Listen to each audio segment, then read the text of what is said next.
Hey, New York. It's Book Talk for Book Talk with Jack and Amy. We're coming your way. For one night on April 17th, we are going to be hosting a meetup with you guys in New York. Get more information by heading to our website, booktalkforbooktalk.com, and click on the Eventbrite pop-up. Planning a wedding shouldn't feel overwhelming. The Knot brings everything together in one place. Vendors who get your vibe, a custom planning checklist, guest list tools, and a free wedding website that syncs with it all. So instead of juggling a dozen apps and spreadsheets, you can actually enjoy getting married. Get started at theknot.com/audio. The Knot. Let's plan your wedding together. Spring starts at the Home Depot, and we are bringing the heat to your backyard this season. Fire up the flavor with our wide variety of grills for under $300, like the Next Grill 4-burner gas grill that's perfect for hosting your spring cookout. Then set the scene and turn your outdoor space into the go-to spot with patio sets for every budget. Bring it this season with grills that deliver flavor and patios that set the vibe from the Home Depot. Start your spring with low prices guaranteed at the Home Depot. Exclusions apply. See homedepot.com/price match for details.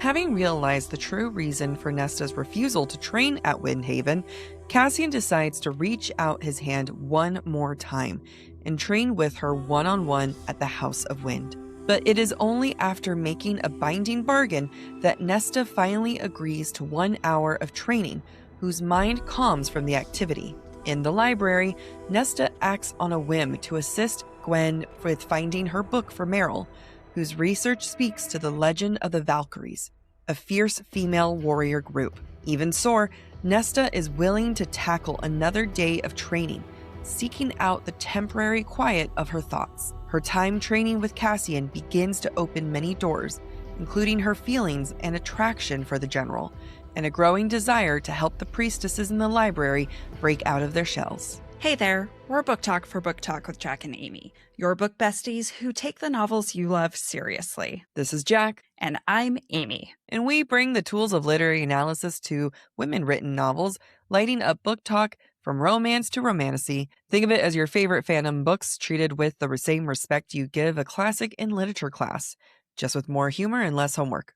Each season, we dive into one book, breaking down themes, imagery, and character motivations. Together, we combine our 13 years of literary academic training with our fandom fun to help you see your favorite books in a whole new way. We also analyze the story through 2 different literary lenses, sometimes more, giving you more than one way to look at the text. This week, we're discussing A Court of Silver Flames, the most divisive book in the Court of Thorns and Roses series. In this episode, we cover chapters 12 through 16. For a complete list of episodes and the chapter breakdowns, be sure to check out our Instagram at the handle Book Talk for Book Talk. Before we dive in, let's talk about Spilt. Spoilers, perspective, interpretation, language, and themes. Spoilers. This episode covers A Court of Silver Flames with full context from the preceding books in the ACOTAR series. That includes Thorns and Roses, Mist and Fury, Wings and Ruin, and Frost and Starlight. If you haven't read those or the whole of A Court of Silver Flames, this is your only spoiler warning. Anything in SJM's other series will be saved for our Breadcrumbs and Broomsticks episode that airs this Wednesday. Perspective and interpretations. These are just our takes, our personal reading of the text. We do not speak for Sarah J. Maas, and we know you'll have your own interpretations too. We love hearing them, so share away. Language. We use explicit language, and that's just a fact. So keep your headphones in and tell any sensitive people to go away. Someone just turns in the car. Go away.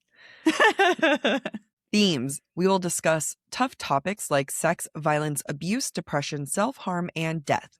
We will do our best to flag heavier moments where we can, but listener discretion is advised. As always, let's keep the conversation going. Tag us, DM us, or use the submission form on our website. And if you want exclusive content and live streams, you'll find us over at patreon.com/booktalkforbooktalk. Can't get enough of analysis? Make sure to check out the Subtext Society Journal, where we write think pieces discussing the romance and romantasy genres as a whole, the ongoing conversations in the bookish community, and insights on the publishing world. join us over at the subtextsocietyjournal.substack.com. This week, we ask ourselves, what does Nesta's relationship with the priestesses represent? Jack and I will break this down with different literary lenses at the end of the episode. Themes we will see in this section include reaching out, quid pro quo, and vulnerability. We start in chapter 12, and it is the first day in the training ring at the House of Wind instead of Windhaven. And this catches Nesta off guard. For those of you who need a reminder, as we discussed last week, Cassian and Nesta fought the night before. Nesta keeps saying, I'm not going to train in that village. And Cassian's finally figured it out. Nesta is remembering what Cassian said last night. Quote, everyone hates you. The words had lingered like a bell that wouldn't stop ringing. I thought the use of bell was interesting, like an alarm bell or a mockery of wedding bells. Whatever it intends to be, it is definitely a feeling of unease and a lack of safety.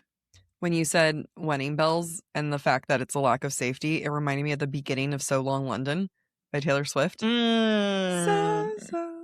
Yeah. And then it hurt me. Okay. So in order to explain why they're training there and they're alone, Cassian just can't tell her because you're sensitive. Instead, he says, quote, Moore has gone back to Valahan, and Rhys and Farah are busy, so there's no one to winnow us to Windhaven. We'll be training here today.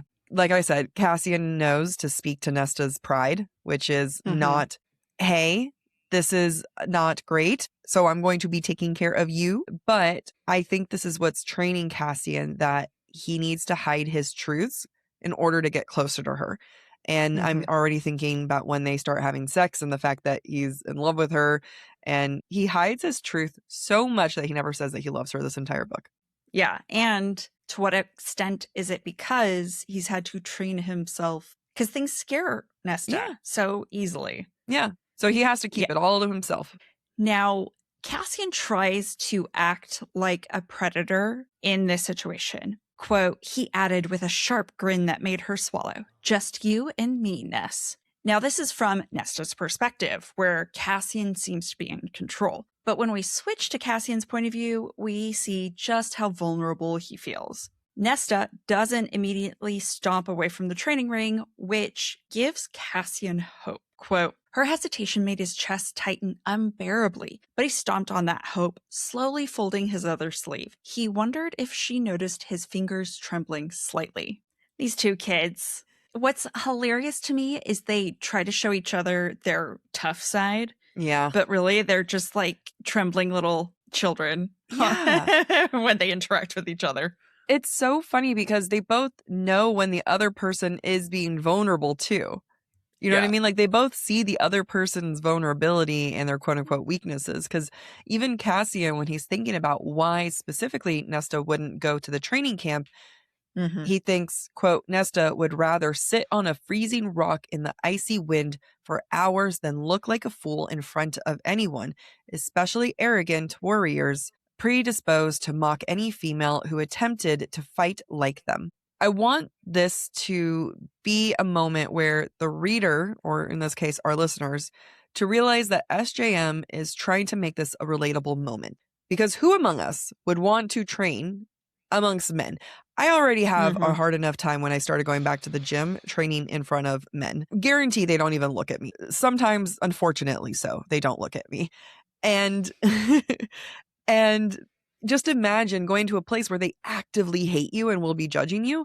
So I really hope that this is a moment where not just the listener, but the reader is supposed to go, oh shit, I actually really understand her. Yeah. This is a moment where we are meant to have empathy, not because she has pride, but because who wants to look dumb in front of men who already hate women? Ugh, I just imagine. I don't even want to imagine it. I'm done now. No. Yep, done. Cassian is a terrible negotiator, and he knows it because he's willing to make a bargain with Nesta that's open-ended just to get her to train for 1 hour. He will literally promise anything. Quote, anything short of you ordering me to fall out of the sky and smash my head on the earth. She didn't smile the way he'd hoped. Her eyes turned to chips of ice. You truly believe me capable of such a thing? I like this moment because we're going to see a couple instances in this week's episode as well as next week's episode that foreshadows just how the bargain's going to play out. I don't know how people feel about this. Some people might feel like it's a big letdown the way that the bargain is used. But here's one example, and there will be more, of Nesta thinks about how she's going to use the bargain, and it usually has something to do with, I don't want to do this, or go away from me. Yep. What is also telling about this is just how hurt she is by Cassian suggesting that she would be capable of like causing him harm or wanting to cause him harm. And this is an example of where Cassian's trying to use humor to ease tension, to create a barrier or shield, to protect his vulnerability. And it typically works, but not with Nesta. Yeah. And I think that's because what we're going to see is they are best together when they're vulnerable in indirect ways, if that makes sense. Yes. Yeah. Because they're not willing to say, I love you, I want you to love me back, but they're willing to talk about their darkest moments. They'll skirt around everything but the direct hit. Cassian, understandably, and Nesta, I don't even think she knows what is inside her heart. It is just a swirling of dark thoughts. Cassian really has to brace himself when it comes to Nesta. I mean, we keep talking about it, but it's just sad because Nesta is catching on. Quote, she surveyed him again, and Cassian willed himself to stand still, to appear open and non-threatening, and not like his very heart was in his bloody outstretched hands. Ugh, okay. I just want to think about that visual, though. His heart was in his bloody outstretched hands. That is to be implied that like he ripped his heart out of his chest, that it is alive and beating, and that he has this most gaping wound for Nesta in like his heart in his hands, and it's bloody. It's gorgeous, but it's also like approaching a wild animal and just being like, hey, do you like treats? I'll distract you, please. Please don't hurt me. And she's dangerous, and he's taming a wild animal in ways. And I hate talking about women as an animal, and I hate talking about men having to tame an animal. But I do feel like that's frankly what's happening, is that he's teaching Nesta to tame her own mind, to tame her own instincts through breathing, through training. And I don't think that Cassian could be with anyone else any other way. He's a natural teacher. He is a natural teacher. And I view this less as Nesta being the wild animal and more as Cassian willing to walk on glass and hot coals and anything for a scrap from her. Yeah. And so in some ways, is he not the animal? Yeah. He's the one begging, not Nesta. So I think you could look at it either way. Either way, no one here is alive or a human or a fae. Yeah. Or real. We are real, unless it's all a simulation. It's all a simulation. We are in the mind of the creator. We don't exist. Yeah. That's your new catchphrase. That's my new belief system. Yeah. Now, Nesta's own thoughts betray her. And I appreciate that SJM isn't hiding Nesta's attraction to Cassian. What we get instead is that we see the flashes of her attraction that slip through her cracks, right? Slip through her iron walls or mind palace or whatever. So she's looking at his tattoos. No, muscles. Tattooed muscles. Tattoos and muscles. And she's looking below his abdominals and, quote, those ones that flowed into his pants like a golden arrow pointing to exactly what she wanted. And then she's like, oh no, stop thinking. It's just like a little Freudian slip, which I enjoy. Golden arrow? Yeah. Just a golden arrow? That's such a funny way of describing it. It's because his skin is golden, right? Yeah. But also brown, golden like the mating bond. Hey! Anyway, Nesta tries to get control of her sexual attraction, and she does it in a way that implies she's trying to punish herself, right? She's not allowed to have these thoughts about Cassian. Amy and I go to the same gym. We work out together often. I have 2 gym crushes there, and I just know their abs are insane. Like, I just know it. And every time I wait for one of them to slip up and wear a slutty little top. And I'll be like, you're doing a crunch. Why is your shirt not falling? Why is it so in place? Why is it that my leggings are always rolling and yours mysteriously stays in place? They glued it to their body. They really did. That's because the muscular abs are so strong. They're holding the shirt to them. So Nesta's horny. I was about to say I'm horny. I'm not. I ate a lot of broccoli and Brussels sprouts before this, so I promise you the last thing I'm feeling is horny. The listener really needed to know that. It's also a warning to you. So she's just checking Cassian out, and we have this quote. Slowly, her eyes trailed up his body, lingering on his carved pectorals and the Illyrian tattooed that swirled over one of them before flowing down his left arm. He might have flexed. Okay, it's funny. I couldn't remember if this was like her perspective or his perspective, but like either way, he flexed. And it's just funny, but it's also interesting because there's such a dynamic between sex, temptation, and compliance. Because everything about their dynamic is sex. Like, they're going to be eating dinner and I'm going to be like, oh my God, sex. They're going to be talking. It's, oh my God, sex. But this is building up a foundation of their dynamic. And what's so interesting when you think about their dynamic versus any other relationship in the SJM verse, this is not a spoiler, but they're the most, we're just going to bang it out and deny our feelings than any of the other ones. So I think that this whole compliance and temptation goes hand in hand and really sets up the stage for their relationship. Now, why does Nesta decide to take the bargain with Cassian? Quote, a bargain with Cassian. Nesta didn't know how she'd allowed herself to agree to it, to let that magic pass between them and mark her. But everyone hates you. Maybe it was that fact alone that had her agreeing to this insanity. So she's remembering Cassian's words saying that everyone hates her. And I worry that sometimes people read this book and they think, oh, she only took the bargain because it puts him in a vulnerable spot. That's not true. She thought about failing everyone, how everyone hates her. And the bargain, what it does is makes Cassian just as vulnerable as Nesta is in this moment. And I think that Cassian knows that. It's not about Nesta having control over Cassian. It's about the fact that in this moment, they are both extremely vulnerable. Yeah. I mean, it puts them on equal footing, right? Because training without the bargain, Cassian's in the power position. He's the teacher. There's a reason why teacher-student relationships are not allowed even at college, and it's called quid pro quo.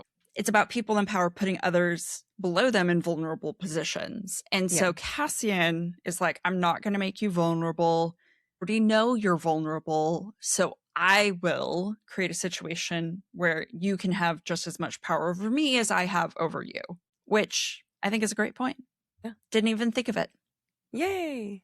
Now, like any eldest daughter, Nesta does not like being compared to her younger sister who has been deemed better than her, especially since Nesta's not willing to accept this about her and Feyre anyway. Nesta kind of resents that Feyre is better. Cassian tells Nesta when Nesta starts complaining, quote, your sister already possessed a skill you don't have and also lacked the luxury of time. Hunting to keep them fed had taught Feyre that skill set.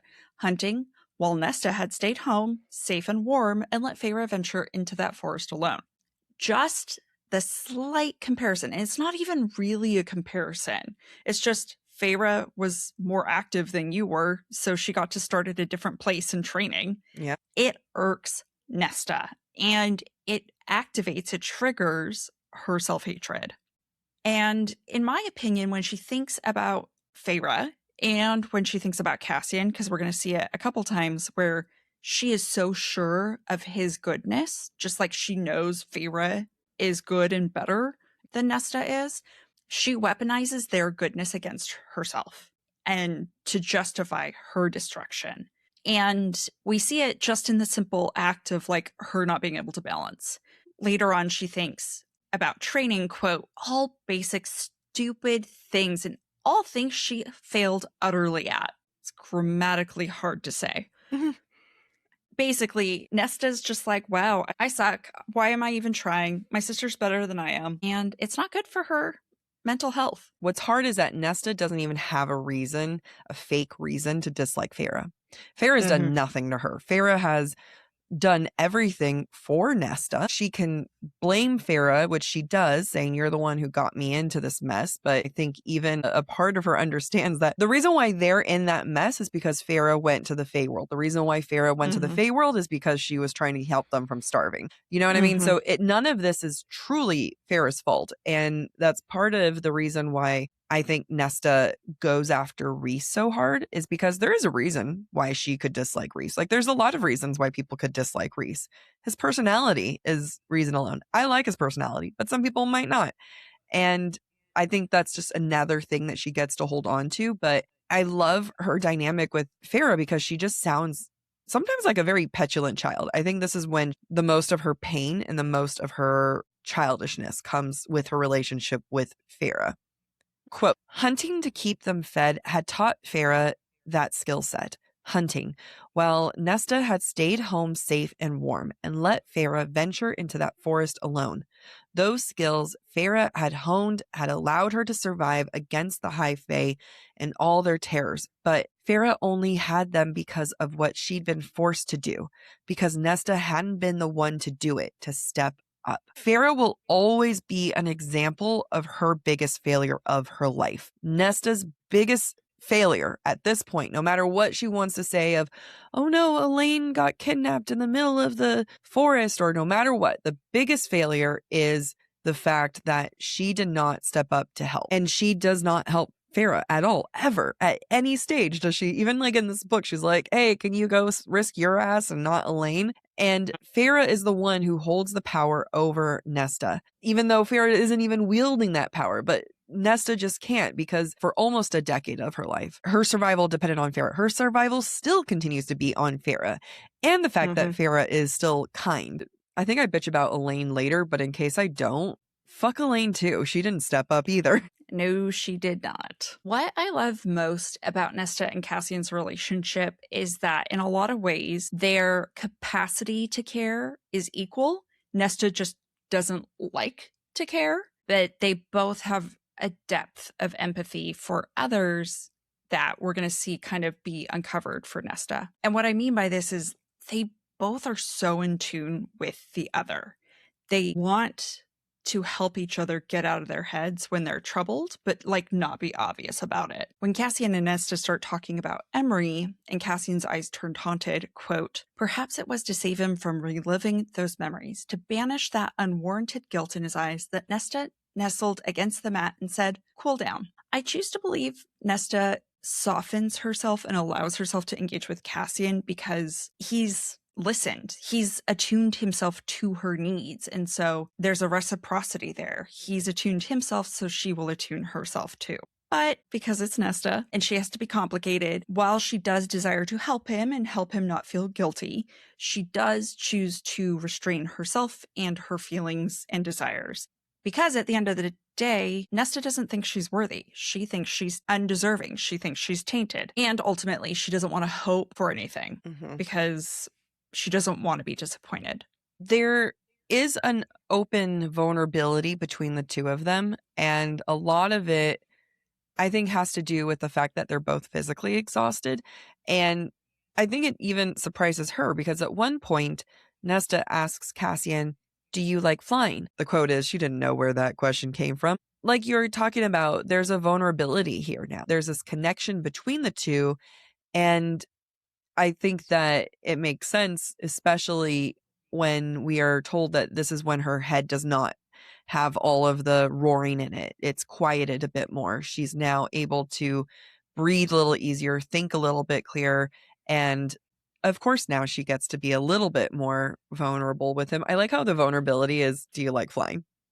Yeah. It's sad. But, you know, what it says to me is, because Nesta spends so much time controlling herself around Cassian, the fact that she asks a question she doesn't know where it came from implies, I want to know more about you. I want to keep talking to you, even though I could just stalk off and go read my romance novel right now. Yeah. It's an impulse she almost can't control, even though she's been trying to. And because all the negative self-talk has been restrained through her activity, the parts of her that are good and do like Cassian are unrestrained. And so she is going to keep engaging him. Yep.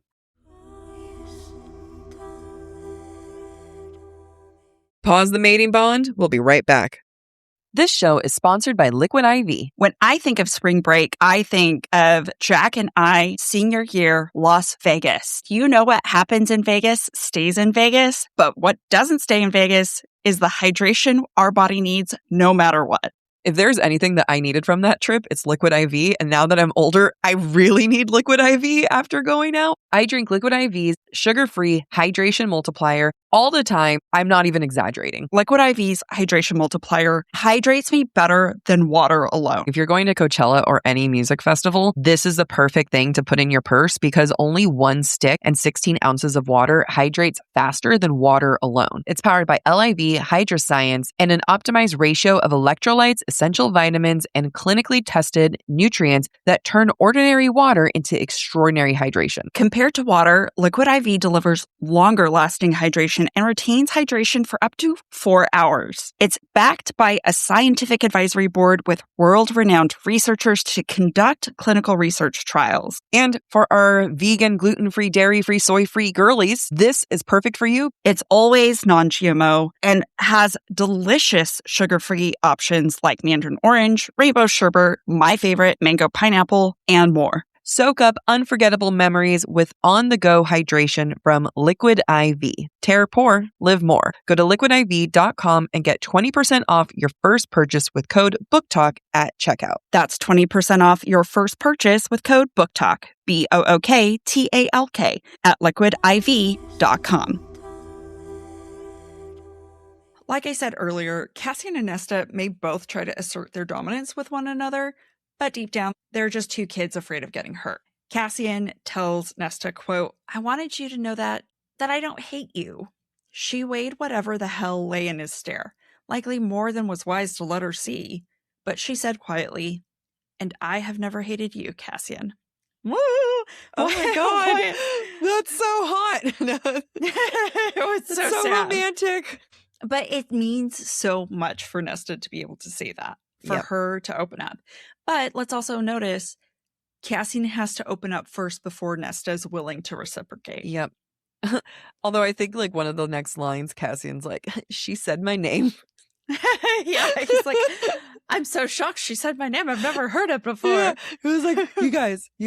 I just like to imagine that there's a scene with Azriel goes, okay, Nesta said that she doesn't hate me. And then she said my name. Yeah. I think we're mates. I think this is it. Feels like conversations I've definitely had. And then he touched my hand, and it lingered a little longer than it needed to. I will say it's harder that those conversations don't happen as much in your 30s. Not necessarily because you don't have those moments, but because I think you know how lame they sound. Yeah. Like I feel like I have to preface it with you sometimes where I'll say I'm having a 20-something-year-old moment. And then he decided to work out next to me. And then I said, "Wow, you're strong." True story, guys. True story. That's my new thing, is telling men that they're strong at the gym. She's done it multiple times. I had a memory unlock as we're just talking about how there's a vulnerability of being open and being honest. And I was just thinking, like, why aren't we just more honest? And this past weekend when I was at a bar, I was very drunk, and this guy came and was hitting on me, and he was a decade younger than me. And I think because I was drunk and knew I wasn't going to do anything with him, I was very bold. And I was asking him, I was like, "What's your plan here?" Because he lives with his ex-girlfriend. And I was like, "What's your plan? You want to take me back to your place and eat me out there?" And he was like, "No, I'll take you back to your place and eat you out there." And I was like, damn. The answer's no, but I also was like proud of myself for just saying, like, you don't get sex. You would get this. However, you don't get any of it because you're but a child. Yeah. Was that before or after you told him your age? Before. Okay. And then I specified, I was talking about it with my therapist, and I remembered more clearly. I was like, "I'm a bit older than you." He goes, "You won't be the first 30-year-old I've dated." Oh my God, I'm 30. Thank you. We're moving on into chapter 13, and Nesta's self-loathing doubles down now that she's not in training. Quote, She was pathetic for being so weak, pathetic for now being unable to walk so much as a step without grimacing. So despite the movement calming her mind, now that she's like, oh, I'm sore, she's like, well, fuck that. I'm terrible. It is also, though, important for the reader to recognize that this is a signal that physical training will be important for Nesta, because she was self-critical, but not this self-critical while she was training. It's also an interesting contrast to how Cassian thought just the last chapter, oh, she did so well. Later on, Nesta thinks, quote, not that she had anything better to do with her time, her day, her life. Whatever clarity she had felt in the training ring, levels and levels above, fogged up again. Whatever calm and quiet she'd managed to capture in her head had dissipated like smoke. Only moving would keep it at bay. I call this out because training helps keep this at bay, but we also have to remember the other things Nesta has done that are physical. Sex, dancing, those are other ways that she's escaped. So it's no surprise that physical training would accomplish the same thing for her. Yep. I also think this is going to be really good setup to how we see Gwyn handling her own self-loathing and her own trauma. So just remember this, guys. Now, Nesta encounters Gwyn, who's looking for a book because she got the wrong book the other day from Meryl. And Nesta goes on a quest to help Gwyn, which we all might be like, what? Why? During this time, we see Nesta interact with some of the priestesses. And one of them, quote, was so trembling and nervous that even Nesta had used her most gentle voice and been unable to shake the heaviness in her heart as she walked to the first level reading area. I think it's important for us to recognize this impulse to help Gwyn find a book. The way she reacts to the priestesses who are nervous to interact with her, for whom she intends no malice, shows the depth of, or the capacity Nesta has to feel empathy. And that's especially important when you think about the fact that she may have some similarities or identify with the priestesses in some way. So long as she doesn't feel judged by them, she won't judge them either, and she's capable of putting herself in those shoes. Yeah. It takes a lot for her to realize, though, that these women are not judging her. It's this realization that they have their own trauma that's so much bigger than herself. And I think that's one of the first times in growth, at least in my experience, was removing the I in everything. People don't think about you as much as you think they do. You are not someone's concern as much as you may think you are someone's concern. Except Amy, she is always my concern. She thinks about me way more than I realize sometimes. Because it's true. Everybody knows me before I even meet them. It's true. So I know we all know Gwyn. We all love Gwyn. I fucking love Gwyn.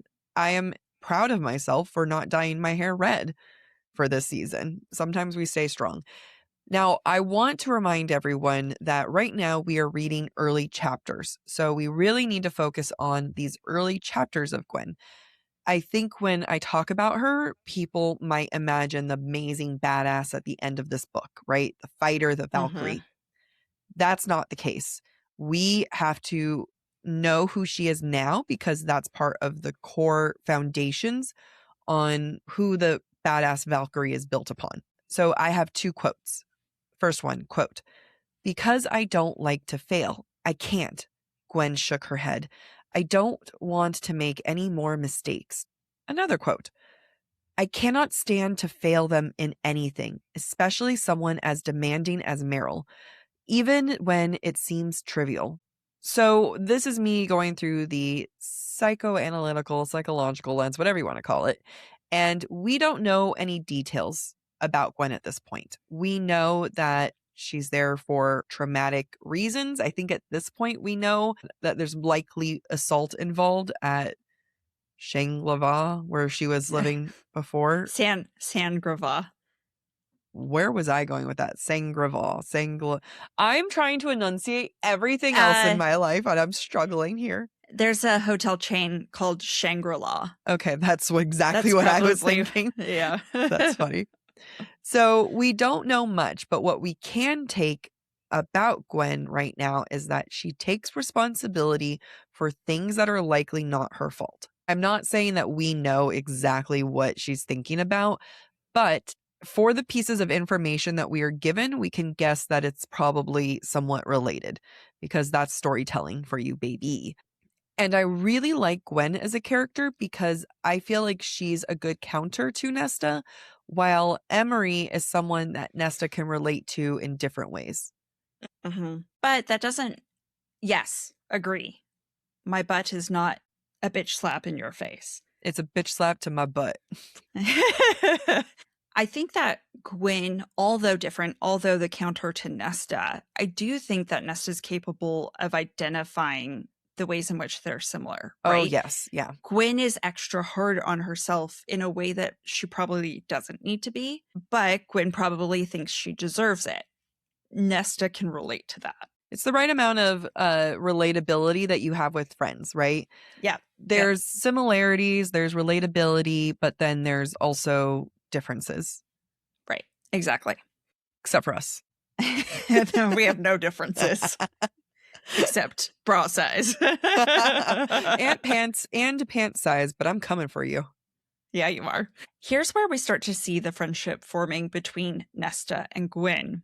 Quote, Gwyn didn't seem to need more than that, thankfully, and clutched the book to her chest like a treasure. Thank you. You just saved me from a terrible tongue lashing. Now, why did Nesta do it? She probably empathizes in some way, just like she did with the librarian or the priestess she met earlier. But I pay attention to Gwyn's body language here. The fact that the book is being clutched to her chest, not as a shield, but as a treasure. The connotation speaks to how much Nesta's actions mean to her, which is supposed to signal to us, oh, there's a relationship forming. Yeah. I really like the use of religion in this book. I think it's very interesting, especially when it's coming from Gwyn, because Gwyn tells Nesta, quote, we honor the mother and the cauldron and the forces that be. We have a service at dawn and at dusk and on every holy day. Nesta must have made a face of distaste because Gwyn snorted, it's not so dull as all that. The services are beautiful, the songs as fair as any you'd hear in a music hall. There's a couple things. One, in general, in religion, it's hard for me not to come with one big, like, okay. But that's just because I was a cradle Catholic. That's the thing. You can't take away your cradle Catholicism. It's just what you are, even if you don't practice. So I am very sensitive when it comes to religions in book, especially since I'm not a practicing Catholic. But I'm particularly sensitive to religion in this book, in this series, because the first time we experienced the religion in this world was with Ianthe back in Mist and Fury. And as we all know, Ianthe was a corrupt bitch. And now we're meeting Gwyn. So we're starting to get a different taste of what religion can be. And she lists a couple things. We've heard the mother, we've heard the cauldron. We have not heard of the forces that be. It's also giving the Father, the Son, and the Holy Spirit, right? There's always three. But I appreciate what's going on. But again, the forces that be, hello SJM, introducing a new thing here. What I do want to point out is the fact that Gwyn called out the cauldron. And not just Gwyn. We're going to hear Cassian say it a couple times. Cauldron, boil me, or something like that, right? Like, just like, by golly, that cauldron. And we have to remember that Nesta herself is made by the cauldron, is part cauldron herself. She took the cauldron's power.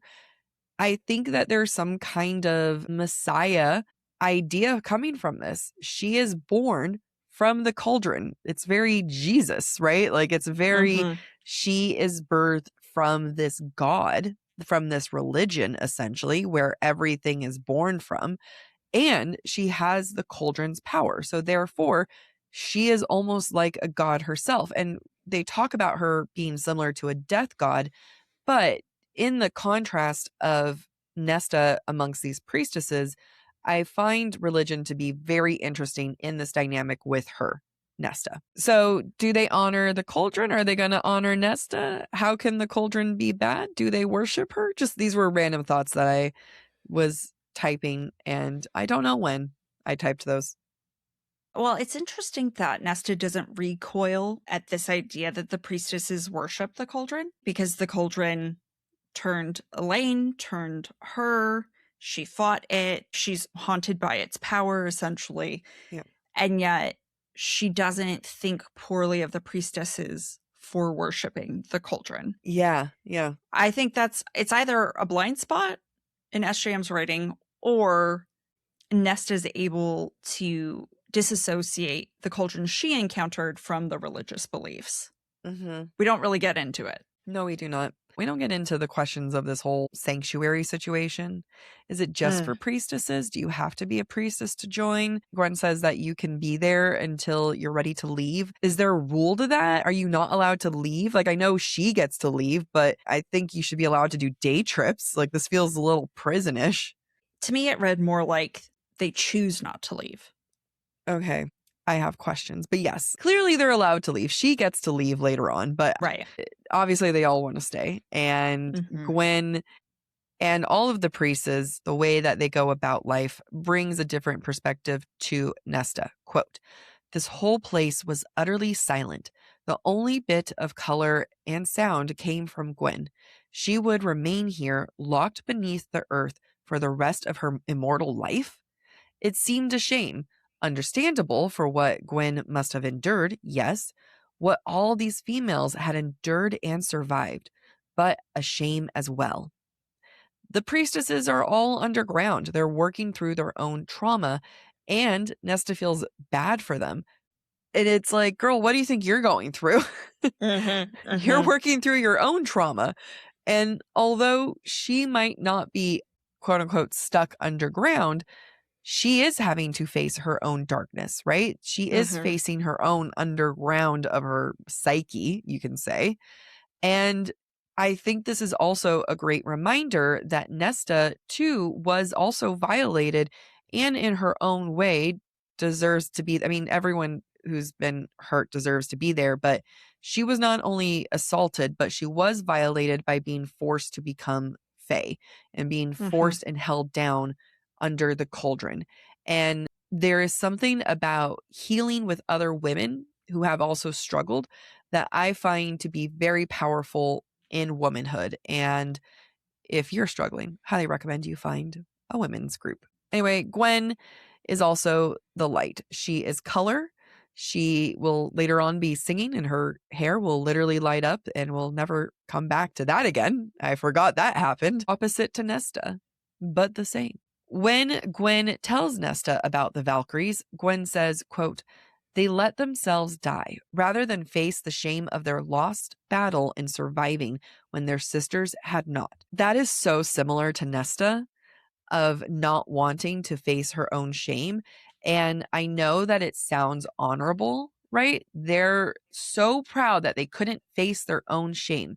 But isn't that what Nesta's kind of doing, where she's so proud that she cannot face her shame that she would rather let her life waste away than having to face her own shame and mistakes? Yeah, it's such a great point. I never really made that connection, but it's true, because just like how Nesta's like, oh, it's a waste that the priestesses are going to stay underground the rest of their lives.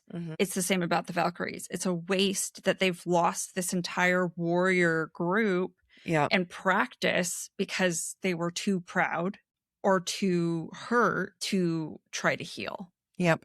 Take a sip. Take a sip. I'm listening to Bonds of Hercules because I needed a pick-me-up. And the narrator does a good job with enunciating.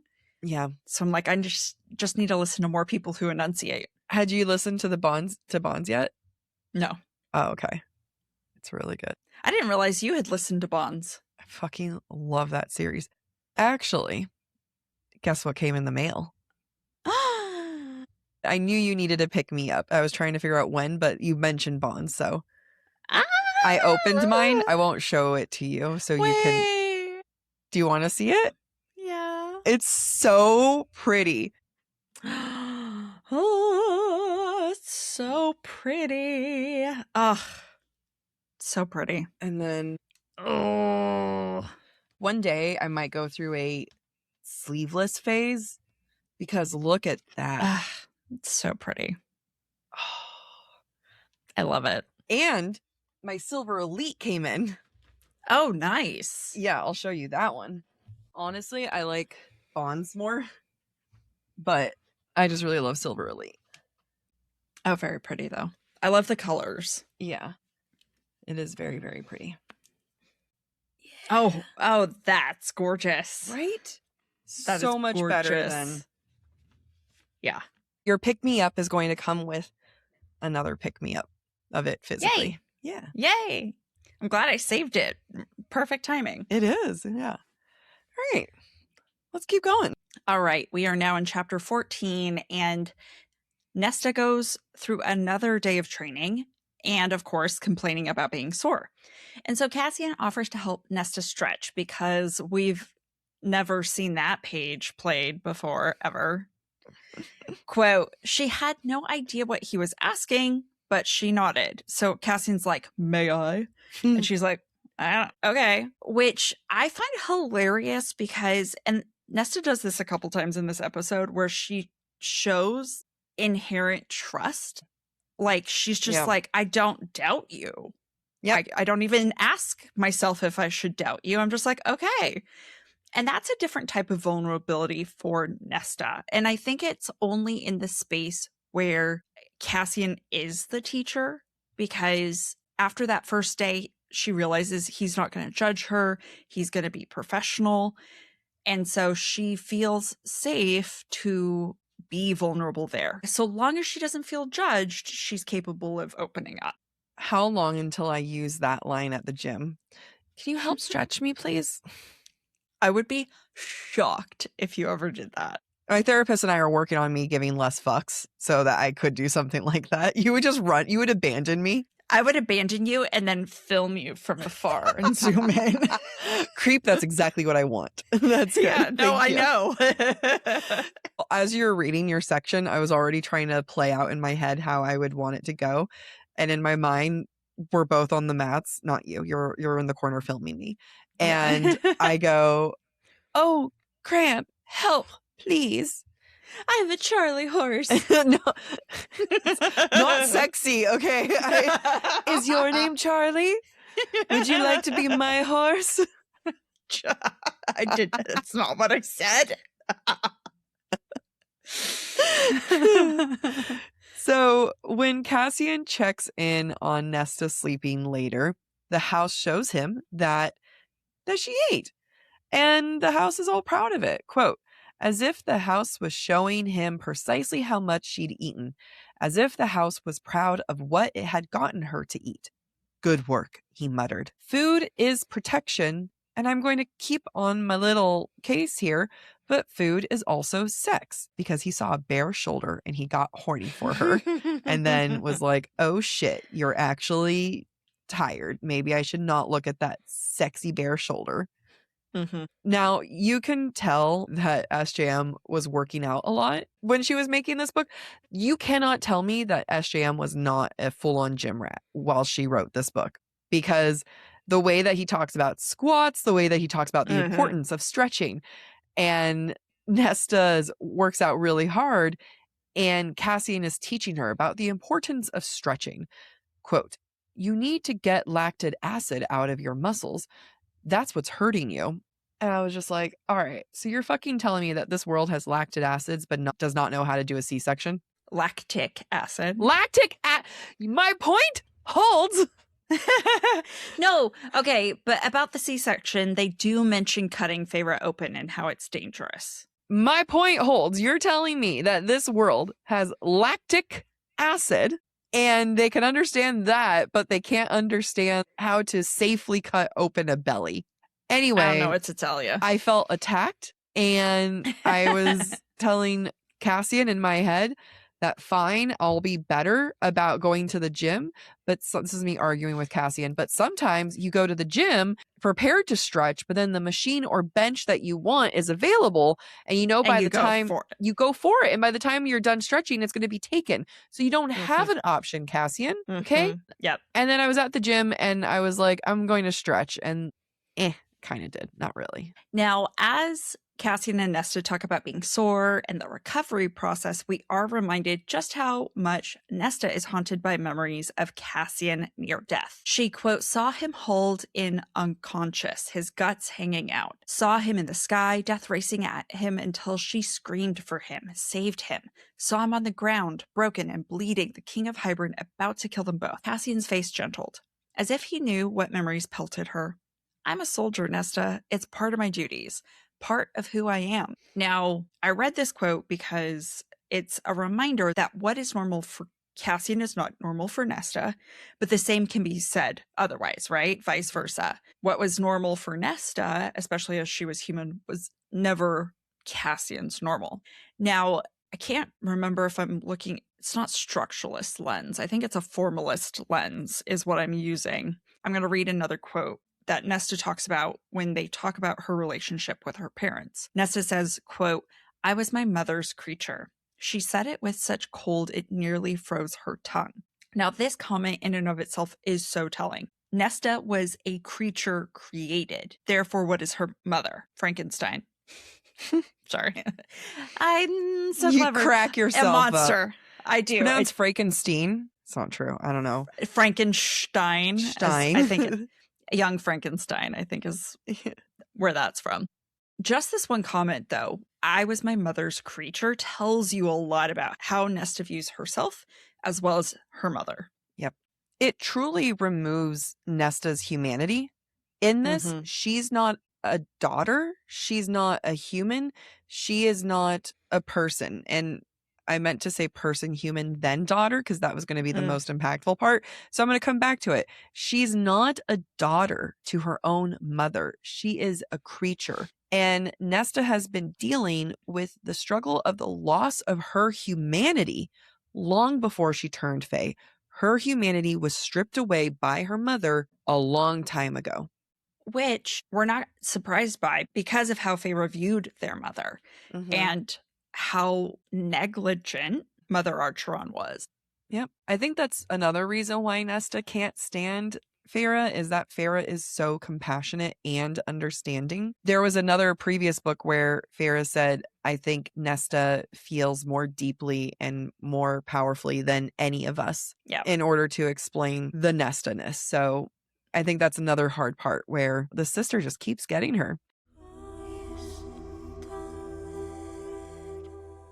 A brief visit to the House of Wind. Don't go anywhere. Sleep is important to everyone, but I am bipolar, and sleep is one of the most important things that I can do to protect not just my mental health, but my physical health. I always strive to get around 8 hours of sleep a night. Honestly, I have to shoot from 8 to 10 hours a night. And it is so important for me to know that everything in my body is helping me get that balanced sleep that I really need. For me, the big shift was realizing that sleep isn't just about hours. It's the foundation for everything. Performance, mood, focus, recovery, even how you age. The part that surprised me is that you can't fully understand your sleep without looking at your lab tests. If your sleep is off, your results will likely show it with elevated inflammation and shifts in glucose and cholesterol. And when sleep improves, that's going to show too. That's what I appreciate about Function. It gives you real data so you know what's happening inside your body. Sleep isn't just a habit, it's biology. And if you want to look deeper to see whether you're improving it or troubleshooting how to improve it, you have to measure it. I have my first appointment with Function to get my blood drawn for next week. What I did appreciate about it, though, is that they are making sure that it's coordinated around my period. They weren't just like, come here, give us blood. It was like, hey, let's make sure you get the best results possible. Be like Jack and own your health. Start by understanding what's happening beneath the surface. Function gives you access to 160 plus lab tests each year, including advanced markers for heart health, inflammation, stress, hormones, toxins, and more for $365 a year. Learn more and join Function using our link. Visit www.functionhealth.com/booktalk or use gift code BOOKTALK25, that's BOOKTALK 25, for a $25 credit toward your membership. We are going to so many book conventions the next couple months, and do I need a whole new wardrobe? I think so, because I'm not prepared for weather in New York. Honestly, I am not about the fast fashion. I am all about Quince and how they prefer quality over quantity.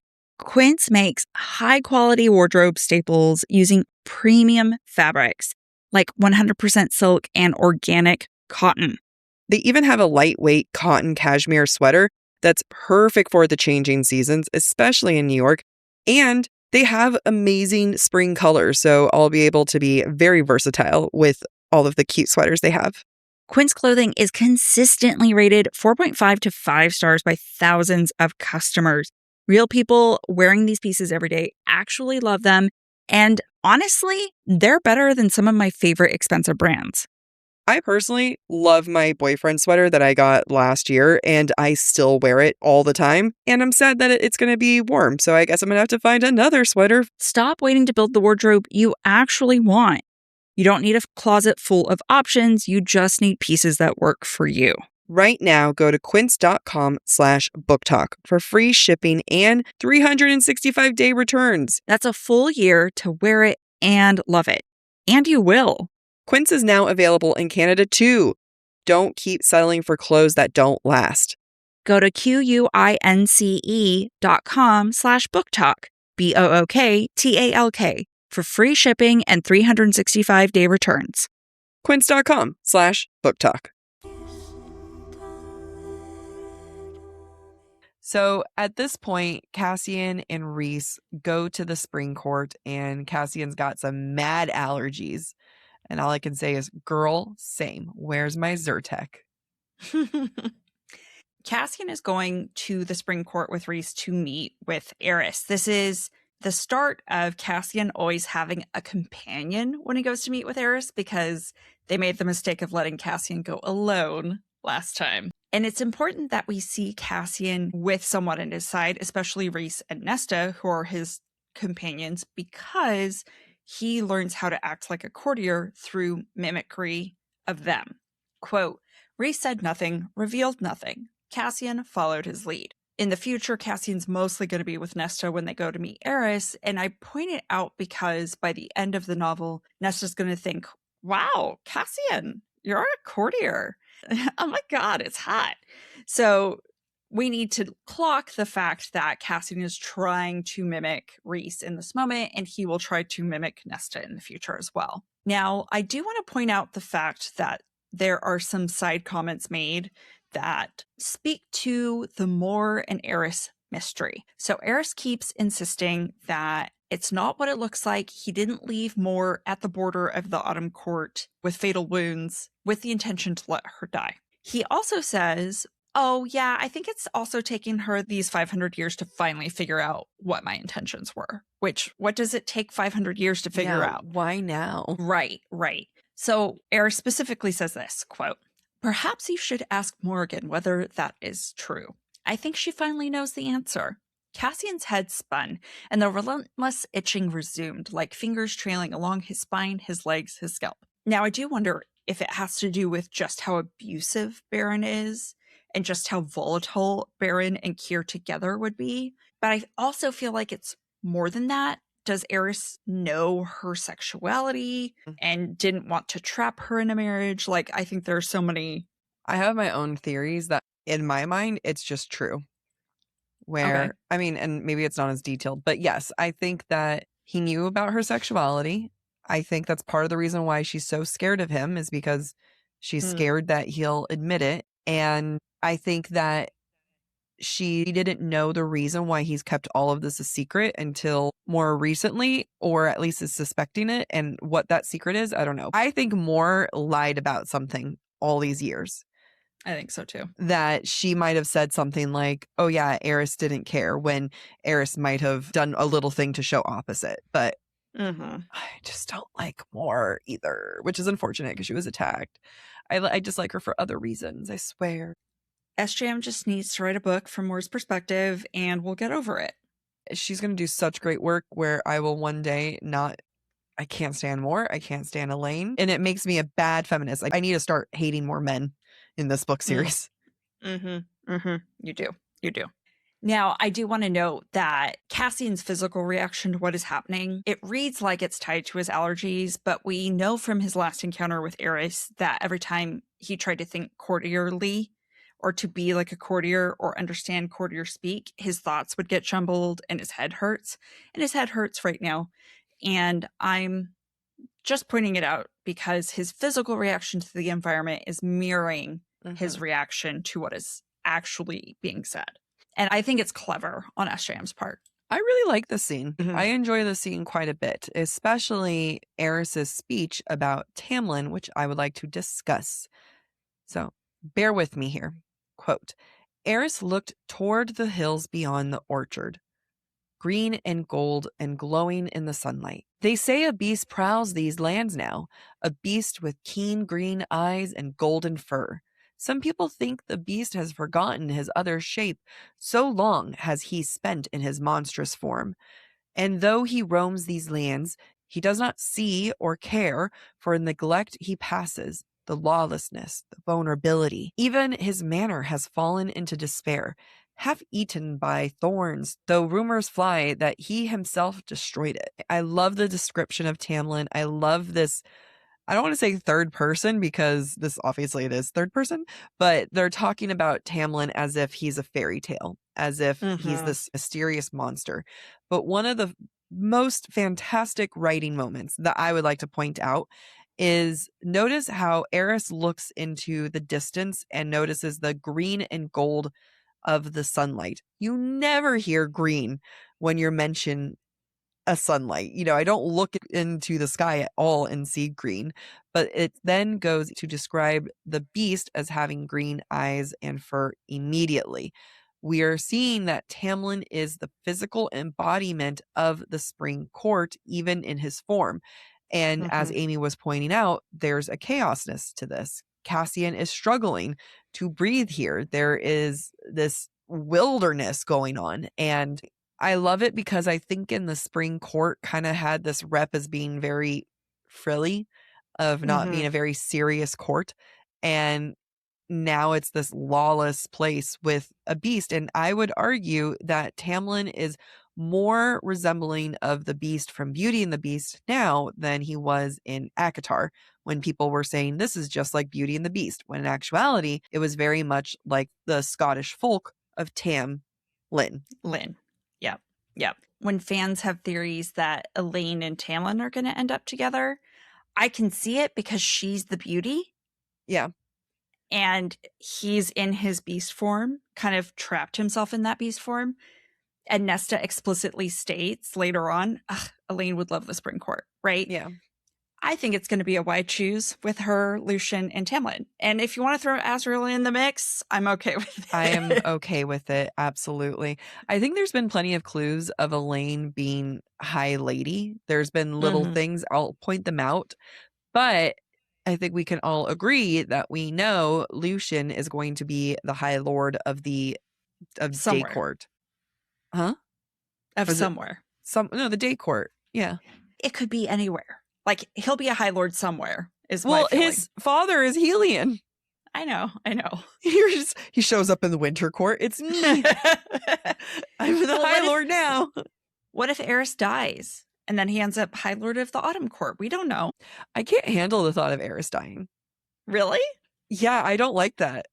I was more on board with Azriel dying than Eris dying. Oh, there's some Az people who are screaming at you right now. We love Daddy Azzy. He just has so much healing to do. So many problems. Yeah. So we see that Tamlin's self-destructing just as Nesta has been self-destructing. And then we also learn that Rhys has been trying to help Tamlin and has been failing and has some frustration at the fact that he hasn't been able to reach Tamlin. How much of his frustration with Nesta is the fact that she is the second person that he is failing to help? Great point. This is just some more of these moments where people look at this and say, Rhys is an asshole because how did he change so much? And he's an asshole the whole time. And let's look at Nesta because Nesta's pointing out his real character. I think there's a lot of good glimpses of Rhys. We just need to pay attention. Yeah, and I think that's a good point. And we talk about this later too. Rhys is failing. Yeah. He's failing Tamlin. He's failing Nesta. He's failing Feyre. Yeah. With her pregnancy, and he's not going to be able to find a cure to her situation. This is probably the worst Rhys has ever felt about himself. I mean, let's forget Under the Mountain. Yeah. That's a different situation. But as a person in power, as a mate, as a father, as a High Lord. Yeah. As a friend, like, He's failing everybody. He is an asshole. However, He's in one of the worst places, like you said. Yeah. Yeah. I mean, it is the second worst place he's probably ever been. Sorry for cutting you Right. off. You just made a No, great it's point. okay. Totally okay. I mean, it's just like, I that's hitting me. I hope I want everyone to have that hit them hard too. Reese is at his all-time low. Mountain aside. Oh, Yeah. hold on. I'm enunciating now. Mountain aside. Good job. Thank you. Which reflects Nesta's situation. Mhm. Nesta, Tamlin, Reese are all at the lowest they've ever been. Yep. And no wonder why Reese is so mad at Nesta. He's really just mad at himself. And wouldn't you say that we are always the angriest at the people who remind you of yourself? Mm-hmm. And isn't Reese just holding a mirror to Nesta and like kind of calls to like, and these two people who are failing those around them? Mm-hmm. Yep. Because Reese is failing Feyre, just like Nesta failed Feyre. Yep. We're back with Nesta, and she's tired again. And this time, though, she wasn't able to see Gwyn at her time at the library, so she's sad. And the noises are back in her head, so she decides to go back to the stairs. Quote, "The gloom beckoned, challenging her like the open maw of some great beast, a worm, poised to devour her whole." Like the Mittengard worm that Feyre faced. I feel like this is another great counterpoint, a great balance to when Nesta was facing down the shadows on level 7, which we haven't gotten to yet. But I think this is a nice prelude to that moment.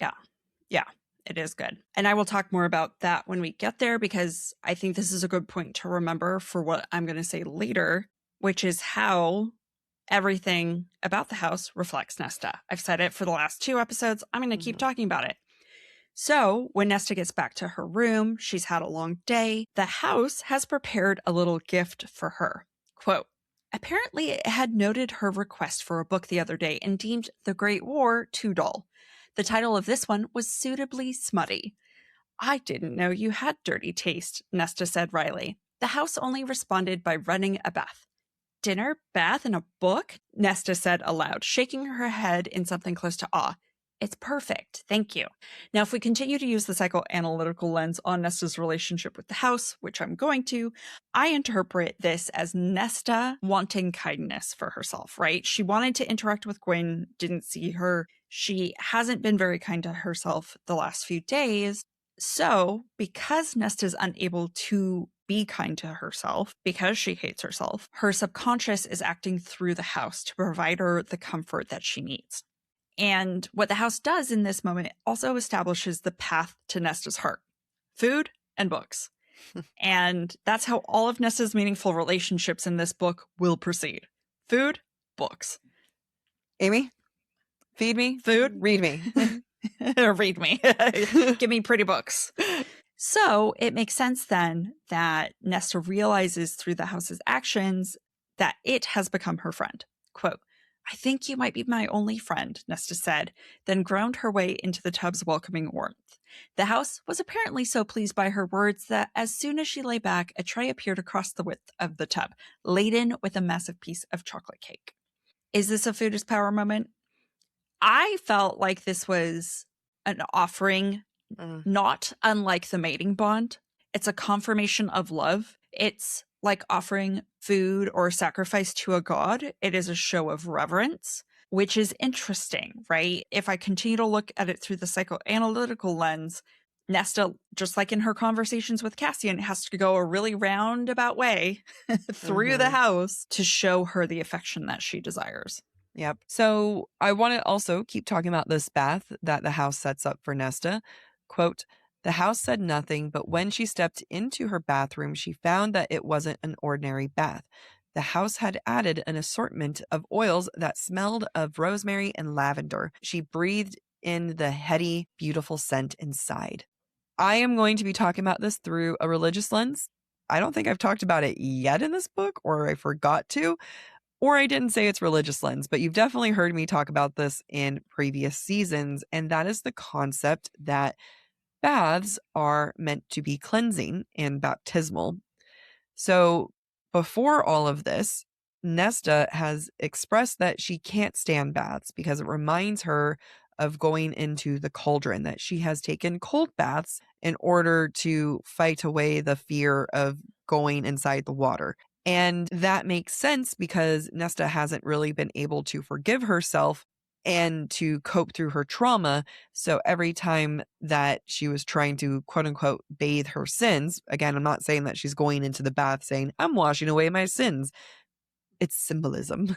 And she's unable to do that. So you have a moment like this where she basically collapses in there, and you start to kind of get this moment of the cleansing of the sins.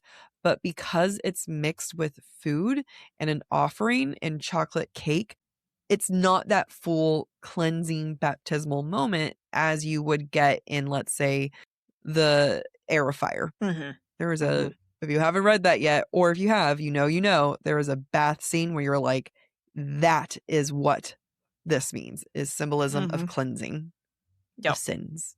You want to take a sip? Yeah, we do. All right, so we are now in chapter 15, and I'm going to start with a breadcrumb. Nesta stares into the pit at the bottom of the library. Quote, ahead of her, the darkness beckoned down the ramp, like it was an entry into some dark pit of hell. The darkness seemed to rise and fall like it was breathing. She'd stared too long into its depths.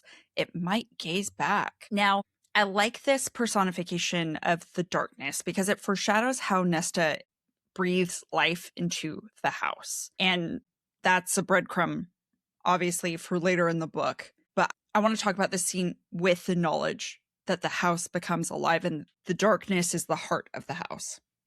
Especially where she's viewing herself in that darkness, and the fact that this is a darkness that does house abused women, and how that combination of different types of darkness can reflect back onto Nesta. And I'm not saying that being abused is darkness. I'm just saying that women in this book are coping through a lot.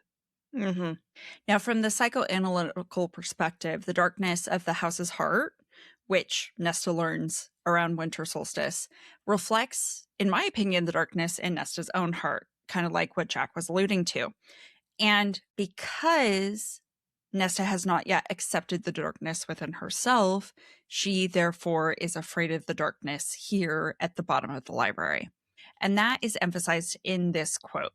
The bottom of the library was like, quote, the womb from which all life had come and would return, neither good nor evil, only dark, dark, dark. Nesta. Her name drifted to her as if rising from the depths of some black ocean. Nesta. It slid along her bones, her blood. She had to pull back, pull away. Creepy ass reading. I love it. Thanks. Just that one line about the womb. I like that there is a dark feminine power and energy to this. The fact that this darkness is neither good nor evil. It is a place where everything is created, the womb itself, and that there is depth to that. I don't know. I love this idea of motherhood not necessarily being darkness or necessarily good, but rather a blank slate for the world to begin with. Yeah. There's a line from a Bad Bunny song, and I think it goes, if I translate it correctly, but along the lines of women didn't come from Adam's men's ribs. We all come from women's pelvis. Yeah. It's powerful. Yeah. But he says it better than I. What I also think this is, because there's a lot of this later in the book, it's very mother coded. And what I perceive as the mother seems to have a fondness for Nesta. And so to what extent is this all also an allusion to the mother? I don't know. Just a random thought. I mean, we know the mother is the one at the very end who lets Nesta keep some power. So Nesta gives the cauldron all of her power back, but she gets to keep some power. And how much of that is power from the mother now? Right. But also, the cauldron has been called the cradle from which all life has come in the past. SJM's confusing as hell. There's a lot going on that I think implies something. We'll see. Yep.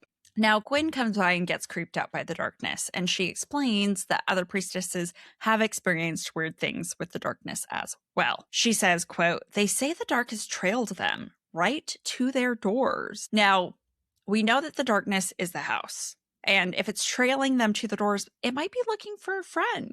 Gwyn goes on to describe the darkness, quote, "I can feel something like a cat, small and clever and curious. It's watching." Now, there was a moment earlier in an earlier chapter that I accidentally think I've deleted my note, or it's in the breadcrumbs, but Nesta felt the house like a cat winding itself through her legs just a couple chapters ago after she said thank you to it.